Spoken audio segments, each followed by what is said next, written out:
रजनी के मौत के बाद विनोद बाबू का घर में रहना मुश्किल हो गया था। वे बेमन से अपने घर में आ पाते थे, लेकिन मंजुला के आने के बाद सब कुछ बदल गया।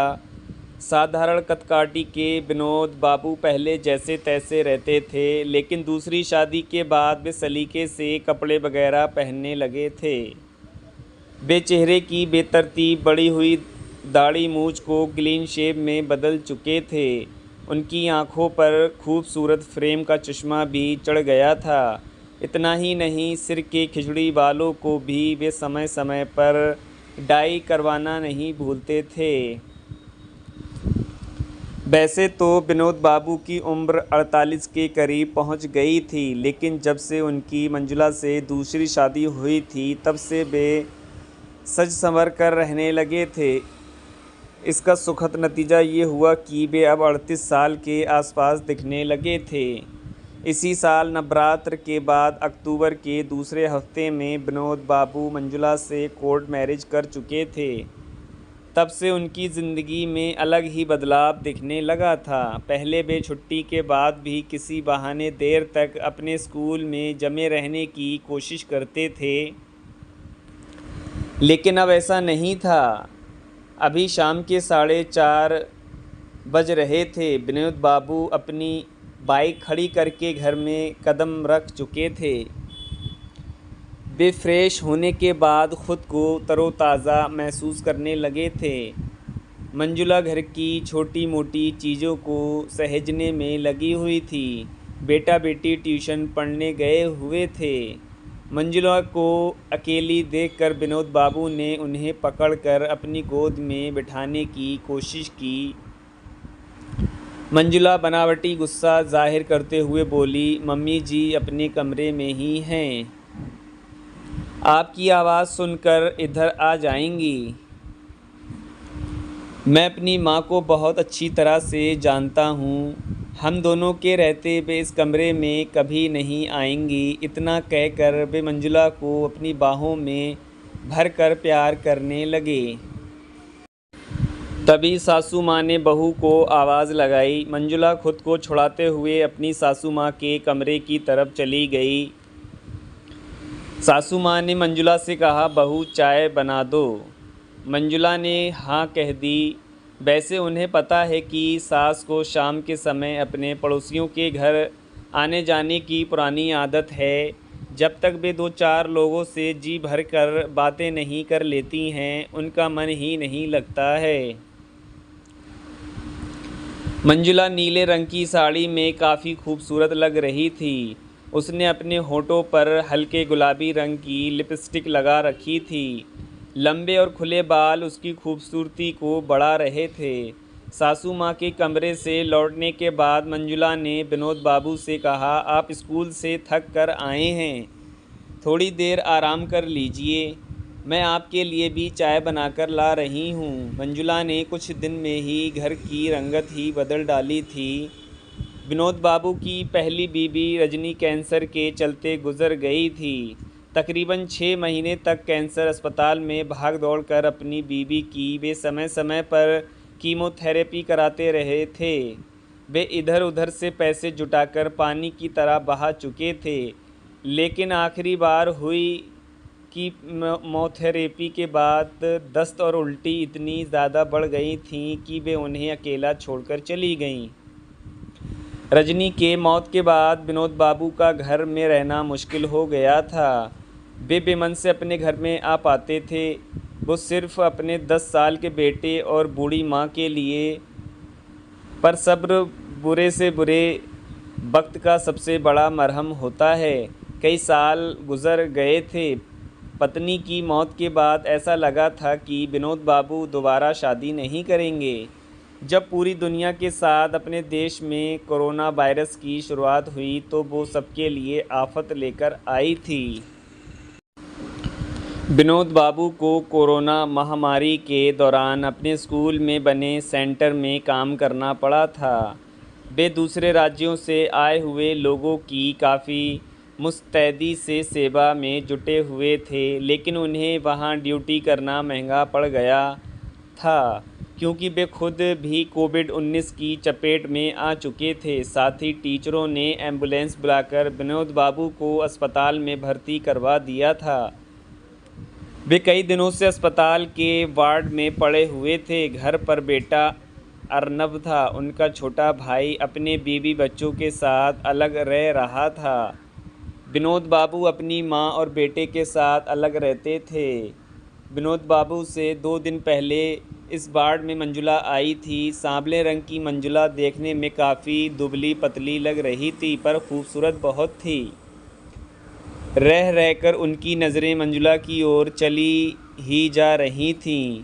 2 दिन बाद रात में विनोद बाबू की तबीयत अचानक ज़्यादा बिगड़ने लगी थी। रात की शिफ्ट में काम करने वाले डॉक्टर और नर्स ऊँघ रहे थे।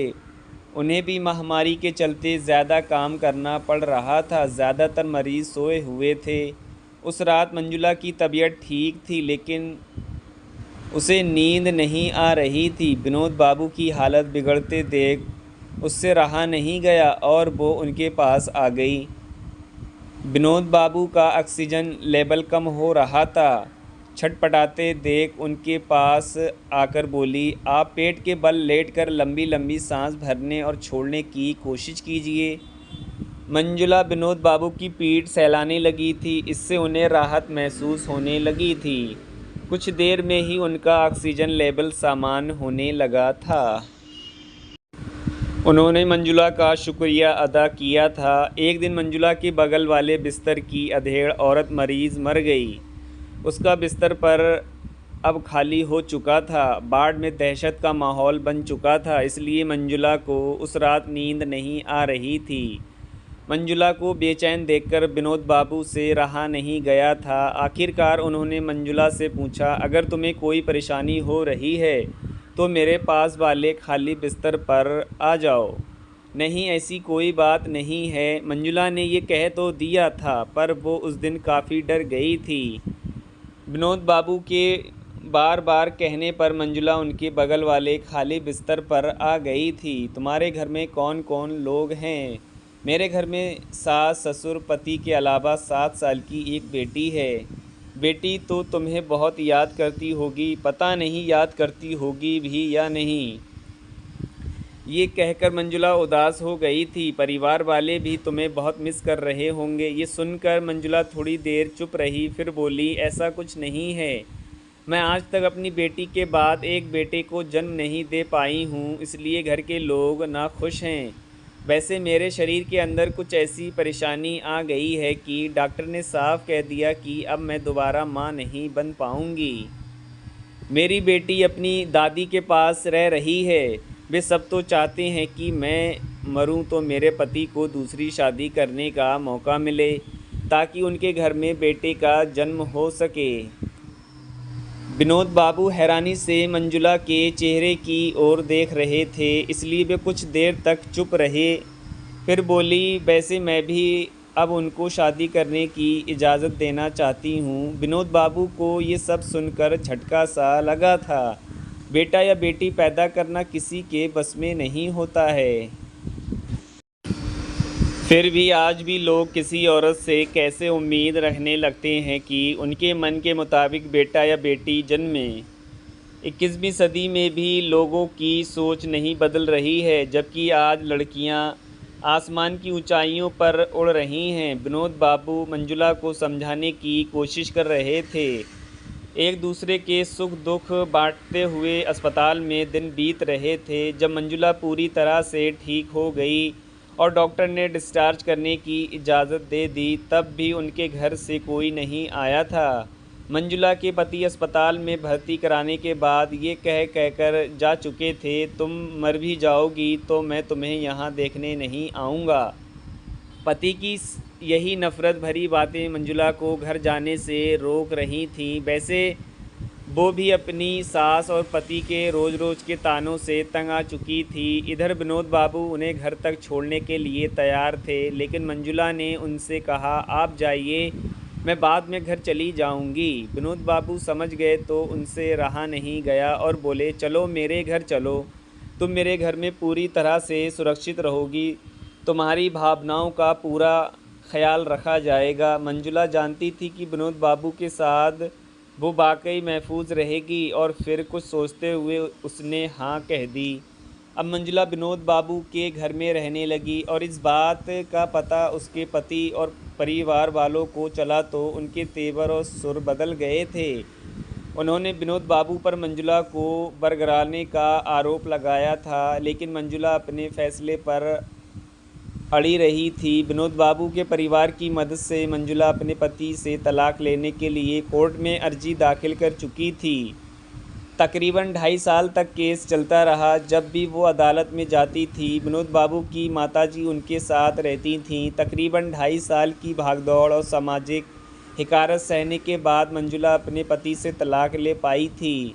तलाक के अगले दिन यानी दशहरा के बाद अक्टूबर के दूसरे हफ्ते में कोर्ट में ही मंजुला विनोद बाबू की दूसरी पत्नी बनना स्वीकार कर चुकी थी।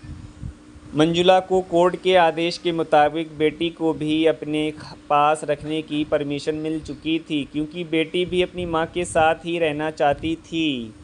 मंजुला अपने सासू माँ को चाय पिला चुकी थी। सासू माँ चाय पीने के बाद अपनी सहेली के घर जा चुकी थीं। अब मंजुला ट्रे में 2 कप चाय लेकर अपने कमरे में हाजिर थी। मंजुला ने जैसे ही टेबल पर चाय की ट्रे रखी, विनोद बाबू ने उसके होंठ चूम लिए।